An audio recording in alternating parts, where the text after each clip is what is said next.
when people say relationship is hard, the only really hard part of a good relationship is just dealing with oneself.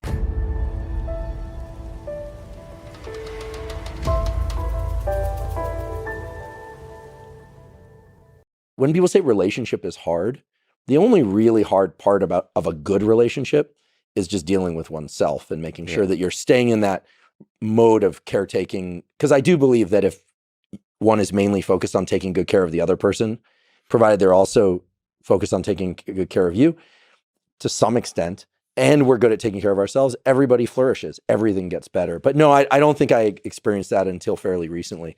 What do you think is the secret to a successful relationship?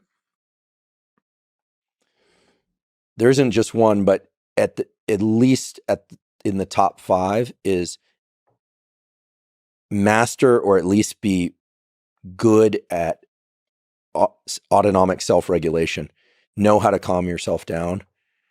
Don't expect looking to anything external to soothe yourself it puts you in a terrible position to be a caretaker of yourself and other people, right? So learn how to self-soothe, right? Learn how to calm your mind, steady your actions, steady your voice. There are tools to do that. We talk about on the podcast, but elsewhere, have that in place. I also think that if your main focus is on, you want to have good boundaries, et cetera, but on tending to the relationship, doing a little bit more than you think you ought to do. If everyone does that, it goes great. I mean, I'm sometimes so positively struck by how supported I feel, because for many years I was just kind of doing everything on my own. So any little thing, I'm like, oh my goodness, this feels huge. And also I think the dynamics have to be right. Let's be really honest. This is a little bit of a tricky topic, but there is a power dynamic in relationships.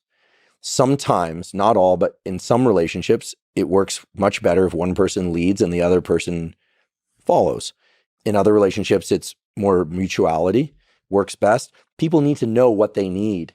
And so knowing what you need and what you crave is really important. And then once you do that, you can create the relationship you want. I've seen that over and over again. And people are different. But I think that ultimately, I mean, right, there's the dopamine phase of a relationship, and then there's the serotonin phase, the kind of more mutuality, coziness, and sweetness. There's a great book about how to make sure that the dopamine component and the serotonin component, so to speak, go on forever. And it has to do with, when you first meet someone and you're attracted to them, you're essentially objectifying them.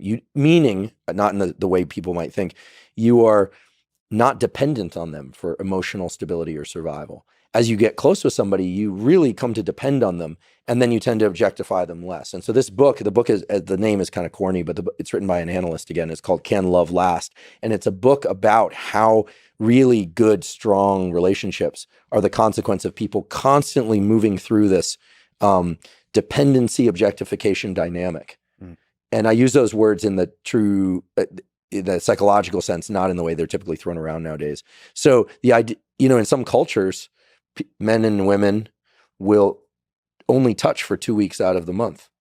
And then for the other 2 weeks, the excitement and the sensuality and the sexuality is very heightened.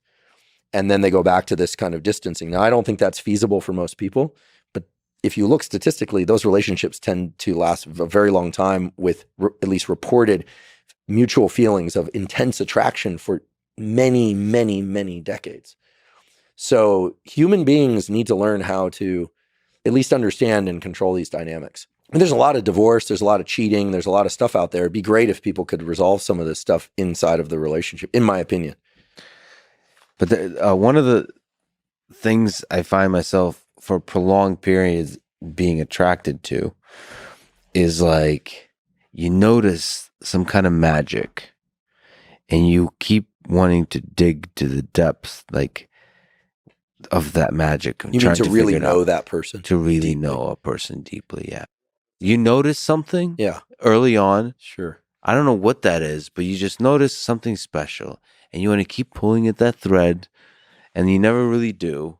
Well, you also have to be careful. I get a lot of questions from guys. You have to be careful the questions you ask in a relationship too.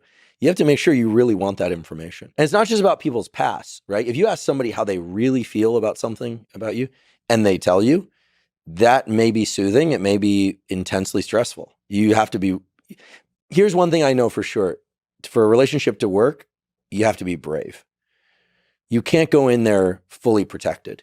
And yet you also can't go in there with no boundaries because you'll end up beat up. What's that quote? If you want to be a warrior, prepare to get hurt. If you want to be an explorer, prepare to get lost. And if you want to be both, and if you become a lover, prepare to be both or something like that. I forget. This is one of these Instagram type things that you see passing by and you go, oh, that's pretty true. Love's scary because it takes us back to that primitive circuitry that is as primitive and basic as hunger, thirst, the desire for heat when we're cold, the desire for cold when we're overly warm. It's dynorphin. I mean, when somebody leaves, like when somebody you were attached to leaves by death or by decision, or you're forced apart, the dynorphin release is massive. It is true discomfort. People feel anxiety and discomfort. And moving through that is the hell of a process. I mean, if I knew how to best break up at a neurological level, or if you could just plug yourself into a wall and reset, I mean, I'd do that episode tomorrow, but we don't have that knowledge. No, come on. I think we've covered this before, and it's even been memified. I think losing love is part of the magic of love. It means you've felt something. I agree, but at some point, like if you've done it enough times, life is finite. It is beautiful to see these couples that seem very much in love, despite having been together many years. Yeah, the way they look at each other. Yeah, they still see the magic. Yeah, and they'll say we got lucky, or it's been hard, or this and that. I think external conditions being a little tougher is helpful for a couple. Hardship. I do, yeah. Because I think that you rally. You bond with people. Being obviously you want to survive those conditions, but yeah, I do. I think that Bonnie and Clyde. So they were a little a little too much. Well, a little too much. They were sociopaths, but when two sociopaths find love can make you do crazy things. Normally, it's interesting. Normally, sociopaths don't team up because they manipulate each other. Sociopaths, sadly, are usually only interested in manipulating the highly pliable or unsuspecting.